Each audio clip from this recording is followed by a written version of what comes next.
friends, it's the Stitches, and today we're going to talk about finding your style. I talk a lot about planning your wardrobe and knowing what to buy and putting thought into your individual pieces and identifying your basics, but it's kind of hard to do that if you don't follow a set specific style.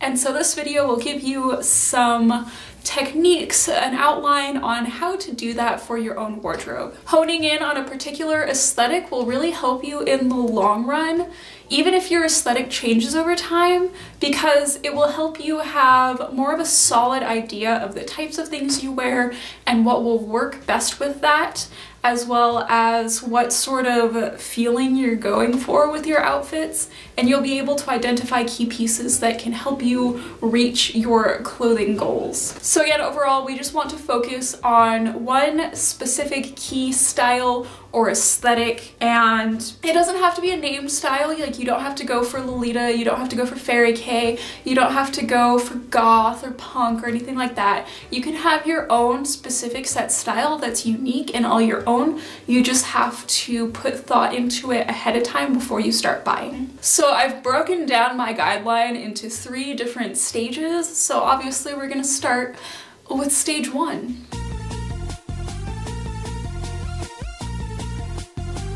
So first, you want to study what you're already wearing regularly. Think about the outfits that you typically wear from day to day. Maybe start recording an outfit of the day. You don't have to post it anywhere, but you can just sort of save it for yourself so that you know what it is that you're wearing from Monday to Friday. And when you're looking at your outfits, think, am I wearing this because I genuinely like it?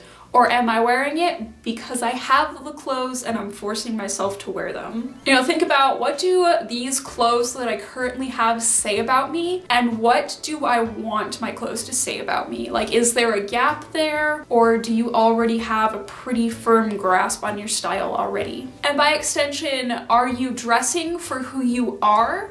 Or are you dressing for this fictional person that you would like to be at some point in the future that probably doesn't exist? A lot of people in sustainability will talk about dressing for a fantasy self. It's like the person we want to be, the one who wakes up at 6 a.m. and makes a smoothie and does yoga. Your fantasy self could be anyone, but you have to understand, you know, there are these aspirations that we have, and then there's also like where we actually are in our lives right now. And it's usually best to focus on purchasing for who you are in the moment rather than who you would like to be in some unforeseen time, because chances are you're probably never gonna become that person. And that doesn't mean that you can't ever change your style. That doesn't mean that you're stuck with what you have right now. We want to see who we are and who we want to be, and we want to see what that gap in between them is. And we also want to determine if our fantasy self is actually a realistic, attainable goal, or if we're just kind of kidding ourselves and hoping that maybe one day everything will change and, you know, we'll be somebody completely different. You know, that's not a thing, that's reality. So after you've already gotten a good grasp on where you are and where you want to be, then find common ground in the things that you know that you like. Why are your current favorite outfits your favorite, and what is it that you like about how they make you feel? Put together like your top 5 favorite outfits that you have and think, you know, would you be happy if your entire closet was this? And if not, why?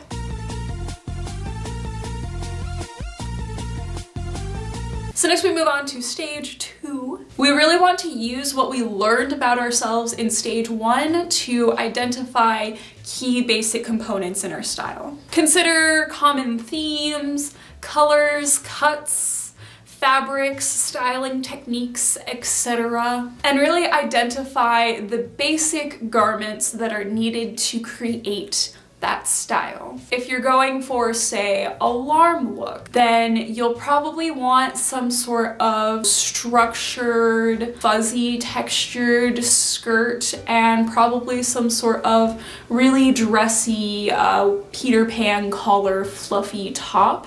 And those are like key basics that you can use to make basically any outfit. If you're classic traditional punk, you're probably going to want to focus on good jackets and patches and pins, and then the rest of your wardrobe can really be just like upcycled versions of whatever you already have in your closet. So really think about the outfits that you like and that you enjoy and the styles that you seem to gravitate towards, and think, what basics can I use to bring these style components into all of my outfits? What outfits do I have and what could I change about them? What simple fixes can I make that would turn them into my preferred aesthetic? And then from here, you want to start actually planning your wardrobe and giving it structure. So actually sit down with some pen and paper and consider, how many outfits do you realistically need to own? How many pairs of pants? How many tops? How many whatever? And what occasions are you dressing for? Do you primarily wear clothes for work? Do you primarily have to stick to a school dress code? Do you make YouTube videos for a living and create art and never have to go into the real world or talk to anybody so you can wear whatever you want? Just figure out what it is that you need to wear and why. And then based on the number of outfits that you need for each different occasion, you can kind of plan how many basics you will need to make those outfits a reality. So personally, I have planned all of the basics that I need in what colors, what textures, whatever. You can plan your statement pieces. I think it's important to like kind of cap how many statement pieces you're gonna buy. They're kind of like that weird part of fashion where everybody loves them and everybody wants them, but then they don't go with anything. So you kind of have to plan your statement pieces very carefully. But as far as basics go, I actually have a little graph that I made. I hope you guys can see this, but I have the colors. So each column is a different color. I have white, black, pink, red, orange, yellow, green, mint, blue, violet, you know, I have all the colors in my wardrobe.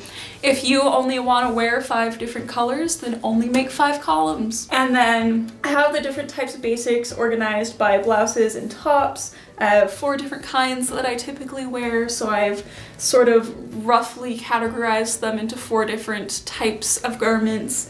And then I have main pieces like a basic skirt or a jumper skirt or a jumper dress or whatever, a suspender skirt, you know, those types of things. Slip dresses, which make up a very big part of my style, you guys know that, but if you don't wear them, then you don't have to include them.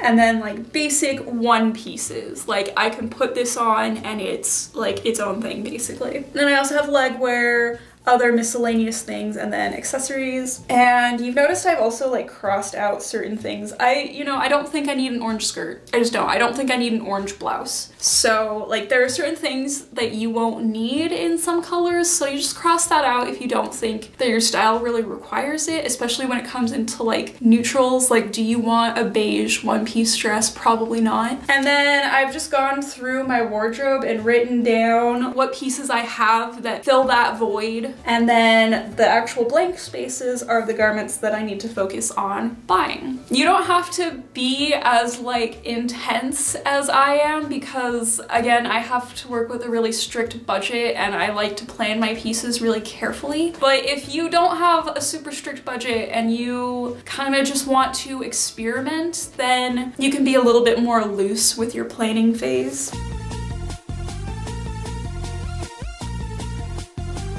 And now we enter stage 3. So you want to give yourself a really generous transitional period over like a long period of time. Like maybe buy a new piece every couple months or so and really try it out with what you have, wear it out as much as you can in that period to really assess like how it works with your wardrobe, how it works with your style, and if you're actually comfortable in it. I like to give myself at least 6 months to a year to really settle into a new style, because then you know that you will actually enjoy wearing these pieces. It's one thing to see an outfit on Pinterest on a completely different person, and then it's another thing entirely to see it on yourself. Just really take the time to consider, are these new garments making me feel more comfortable? Are these new garments making me feel like I have a better sense of style?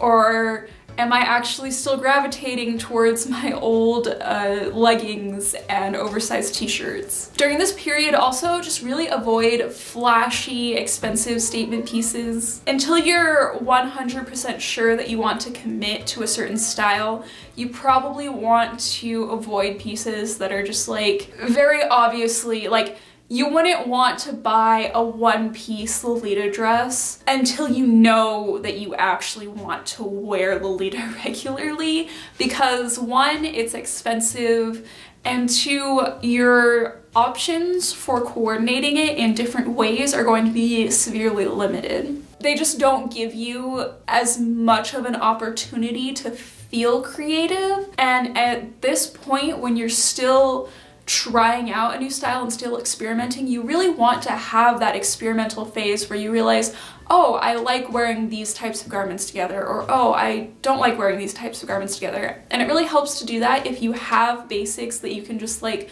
mix and match like a Polly Pocket doll. It's really easy to decide that I like sweaters and skirts together if I have lots of sweaters and skirts that coordinate with lots of different other pieces. You know, I tried the sweaters and the jeans, I tried the sweaters and the leggings, I tried the sweaters under dresses. If you are able to experiment with all those different outfits and decide what works for you and what doesn't, then you will be able to settle into a style much quicker than if you had just bought a bunch of flashy pieces that really only work with maybe one or two other garments that you have. And finally, just stay inspired. Follow a lot of accounts, follow a lot of different people that wear the style that you want to be wearing. That way you're regularly getting new ideas for how to wear the clothes that you have. But try to avoid really like trendy accounts that flip-flop between styles a lot, because then it'll kind of make you feel like you have to wear several different styles at once, and that's gonna mean that you need a bigger wardrobe and you need more basics. It makes you feel a little bit more taxed and a little bit more stressed, and you don't want that. You want to avoid that, especially when you maybe aren't so sure 100% what style you want to follow. I understand that sometimes when I talk about planning a wardrobe, it is kind of vague.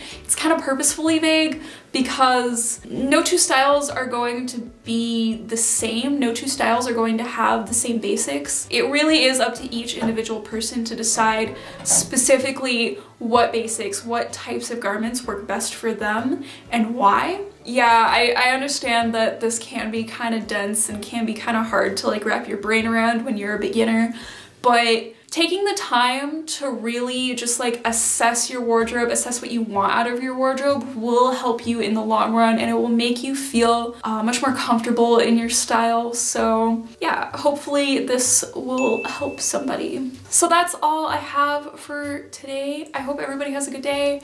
I hope everybody thinks about the clothes that they wear and thinks about their personal style, and I will see you all next time. Bye!